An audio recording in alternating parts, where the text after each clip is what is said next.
Hello, everyone, and welcome to English Pod. My name is Marco. My name is Catherine, and today we're talking a little bit about going to sleep or not being able to sleep.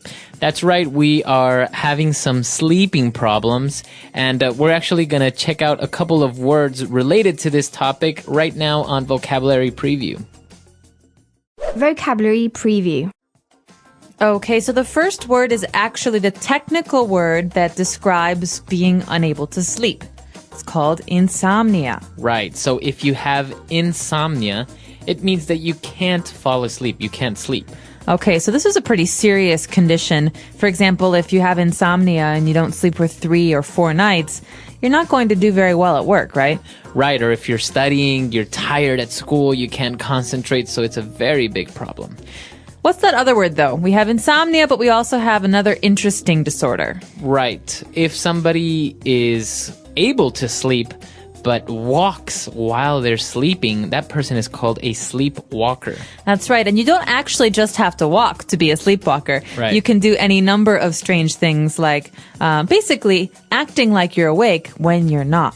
Exactly. So some people get up and walk, actually go outside. Some people get dressed. Some people even go downstairs and cook. Yeah, that's right. And the worst is the people who eat because they gain weight and they don't know why. Exactly. So sleepwalking is what you do. And if you do this, you're called a sleepwalker. Okay, sleepwalk is the verb. Sleepwalker is the noun or the person. All right, so we've taken a look at 2 words that we're going to find in our dialogue today. Why don't we go now and listen to the dialogue for the first time?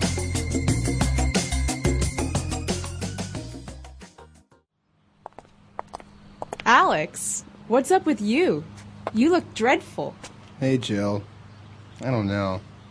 I've been having trouble sleeping these past few weeks. I usually lie in bed for hours trying to get to sleep. I've tried stretching and different breathing techniques before going to bed. I've tried eating and not eating different foods. I've even tried counting sheep. And then, when I finally get to sleep, I have these really disturbing nightmares. So I usually wake up in a panic and more tired than before I went to sleep. Wow. Maybe you should get that checked out. Maybe you're stressed? Just take some sedatives. Works for me. Every so often, having some melatonin on hand helps me when I have trouble sleeping. It works on all kinds of sleeping disorders. It's the stuff pilots use to regulate their sleeping patterns. I heard of that. But does that apply to Alex's situation? Yeah, sure. Why not? Sounds like he only has transient insomnia since it's a recent thing, so taking melatonin should do the trick. But shouldn't he be looking into why it's been happening? Well, aren't you the little psychologist? Our buddy's having trouble sleeping. It's easy and curable. It's not something freakish like if he was a sleepwalker. Well, there's that, too.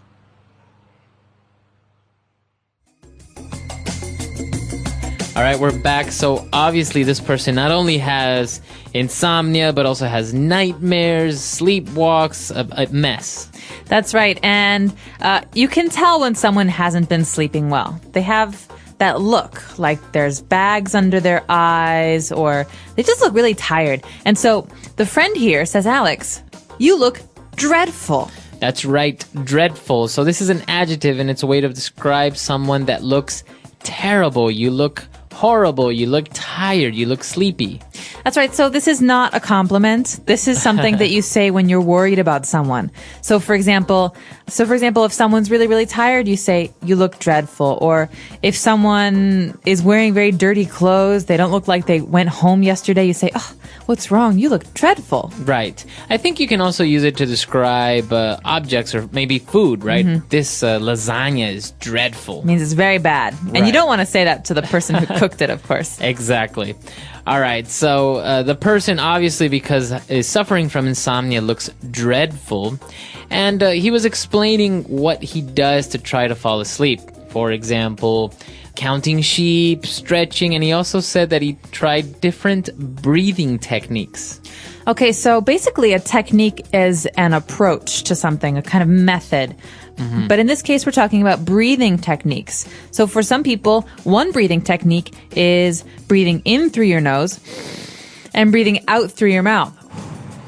like that. So that's one kind of technique. So a technique, as you say, is a way of doing something. Yes. So breathing techniques are different ways of breathing. So maybe you will relax, so maybe you'll fall asleep, things like this. Exactly. It's one of those things that you might learn about in a yoga class, for example. There's different breathing techniques. Right, and you can combine techniques with other words as well, adding the ing. For example, you have walking techniques, maybe to put less stress on your knees, or running techniques, swimming techniques. I think there's a technique for almost everything. Just about anything you can do, there's a technique for it, I think. Yeah, for sure.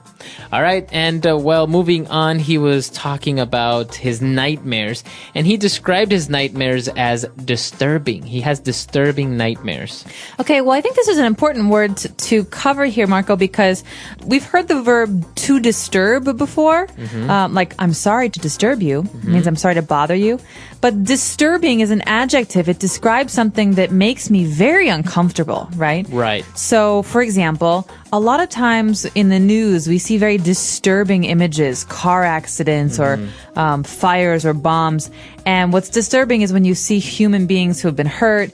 So, images that make you really uncomfortable or sad, these are disturbing. Exactly. So disturbing nightmares are nightmares that are not very pleasant. They make him scared maybe or uncomfortable. Right. Like a dream, for example, where your parents die. It's pretty disturbing. Exactly. All right. And well, one of his friends recommended, you know what? Stop with all of this. Just take some sedatives. Okay, so sedatives are a kind of medicine that help a person relax or that help make a person tired. Right. So I think it comes from the verb to sedate. Yes. And basically that is to calm down, to tranquilize. That's right. So in this case, we're talking about a person, but you can also give an animal sedatives. For example, if you want to take your dog on an airplane, the dog needs to relax, you give it some sedatives. Exactly. And I think when he mentioned a specific name of a sedative, it's melatonin. That's right. So melatonin, melatonin is a chemical that our bodies naturally produce that help calm us down. And so a lot of pharmaceutical companies or drug companies sell melatonin in a pill form. It's a chemical that helps you relax. Exactly. So obviously if you take melatonin, you're going to feel sleepy or you're going to be very relaxed and you're going to fall asleep a lot easier. Well, hopefully. Hopefully. That's right. So, and well, the whole thing that we've been talking about, insomnia, sleepwalking, these are called sleeping disorders. Right, or you might also hear the term sleep disorders. They mean problems with sleeping. So people who either cannot fall asleep, or people who have bad dreams, or people who sleepwalk. Exactly. So a disorder is something of an illness or a condition that is not normal. So for example, as you said, a sleeping disorder or a sleep disorder, it means that you're not able to sleep properly or normally. But there are other kinds of disorders, right? Right. I guess many people have heard of eating disorders. Okay, so that's basically people who do not eat like everyone else. Exactly. So that's what happens with a disorder. All right. So we've taken a look at a lot of vocab. Now it's time for us to take a look at Fluency Builder. But before that, why don't we listen to the dialogue again? Alex, what's up with you? You look dreadful. Hey, Jill. I don't know. I've been having trouble sleeping these past few weeks. I usually lie in bed for hours trying to get to sleep. I've tried stretching and different breathing techniques before going to bed. I've tried eating and not eating different foods. I've even tried counting sheep. And then, when I finally get to sleep, I have these really disturbing nightmares. So I usually wake up in a panic and more tired than before I went to sleep. Wow. Maybe you should get that checked out. Maybe you're stressed? Just take some sedatives. Works for me. Every so often, having some melatonin on hand helps me when I have trouble sleeping. It works on all kinds of sleeping disorders. It's the stuff pilots use to regulate their sleeping patterns. I heard of that. But does that apply to Alex's situation? Yeah, sure. Why not? Sounds like he only has transient insomnia since it's a recent thing, so taking melatonin should do the trick. But shouldn't he be looking into why it's been happening? Well, aren't you the little psychologist? Our buddy's having trouble sleeping. It's easy and curable. It's not something freakish like if he was a sleepwalker. Well, there's that too. All right, we're back. So now we have 3 main phrases for Fluency Builder. Why don't we start with the first one? Okay, so you heard in today's dialogue an interesting phrase. I don't know if it exists in other languages, but in English we say when you're trying to fall asleep, there's a good technique to help you do so. You count sheep. Yeah, I think you see it in cartoons all the time. A person is sleeping, and over that cartoon's head is a little cloud, and you see sheep jumping over a fence, right? So, yeah, basically there's a fence, and you say 1, 2, Right. 3, and the process of counting helps relax a person. And then you fall asleep. Right. So counting sheep, I guess you're not literally out in a field counting sheep. You're just imagining sheep in your head, and you're trying to fall asleep. That's right, counting sheep. All right. And, well, one of his friends recommended that maybe he should go to a doctor. And Jill said that by saying, maybe you should get that checked out. Okay, so to get something checked out, to get it checked out, this means to have a professional give you a suggestion or to have a professional look at something. Exactly. So maybe you should get examined. Maybe you should go to the doctor. This isn't just about disorders, right? I mean, what if I have a sore tooth? I could say this. Right. So if you have a toothache, I would recommend, maybe you should get that checked out by my dentist. Right. Or maybe if you have a bad rash, your skin is very red. I say, Marco, I think you should get that checked out by a doctor. Exactly. So to get something checked, to get something examined by a doctor or a professional. All right. And the last phrase that we have for you. So the last phrase we have today comes from a suggestion at the end. The friend suggests taking melatonin. And he says, listen, taking melatonin should do the trick. Right. So if you end a phrase by saying that should do the trick, basically you're saying that should solve your problem. That should help you. Exactly. So the trick, you don't have to think about what the trick is. It's just a way of saying it should fix your problem. So for example, when someone is fixing my car and they have one more thing to do and it's finished, he says, the car mechanic might say, that should do the trick. Right. That means problem solved. Or maybe you want to hang a picture on your wall. So somebody puts a nail in the wall and that should do the trick, and maybe that'll hold up the painting. Done. Okay. So that's a way of saying that should solve the problem. This should be the solution. That should be all. Okay. Okay, so why don't we go back and listen to the dialogue one last time.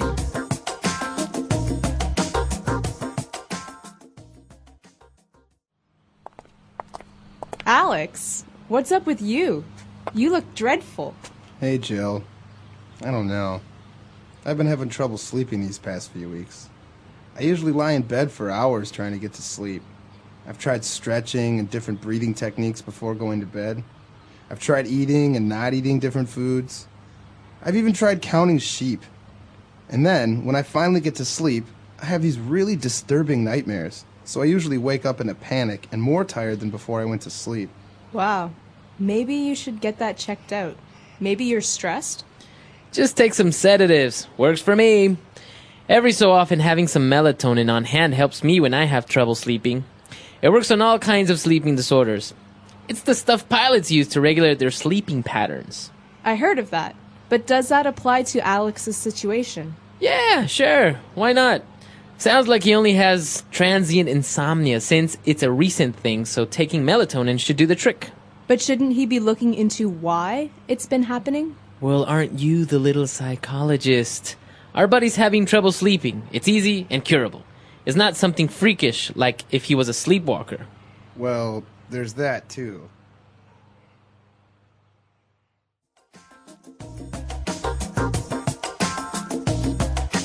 All right, we're back. So talking about dreaming, nightmares, insomnia, all of this, what do you do if you can't fall asleep?